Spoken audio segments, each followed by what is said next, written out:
So guys, good afternoon. Welcome sa Pabsiyan Garage. Meron tayong RS dito. RS 200. So, ang available siya ay for change oil na tayo. Change oil for simple maintenance. So, sa mga ganong po kayo, lagi tayo mag-change oil. Every 1K to 1.5. Para lagi malinis sa langis at huwag isa sa kanin. Para hindi papalit ng parts ng mine.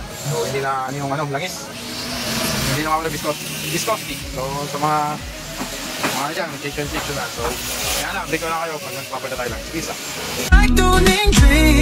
Dito sa shop na to, parang brand. So guys, update sa langis ni Sir. May itim na. Lang auto to, Sir. Medyo, may itim na. Guys, update ko kayo ulit. Tatagas na yung ano ni Sir dito. So, pinalagyan ng gasket. Sabi niya, Sir, dagdagan mo na daw dami yan. Kaya yan na itsura niyan ngayon. Yan. Guys, ito yung ginagamit natin, no? Adnoc number 1. Walang po unbasted namin langis sa lahat ng aming motor na ginagawa. Wala na guys, yan natin check kung kumit na siya. Kumit na siya, okay na yan. Kasi hindi naman totally redrain po natin mga langis. Guys, so update ko kayo. Papakabit pala si Sir ng ganito. Hindi ko masyado sabi sa inyo, pero...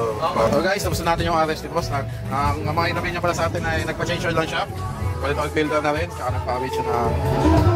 Asahan, NMW Racing Parts ang katuwang para sa ride mo. Siguradong champion ang patakbuhan.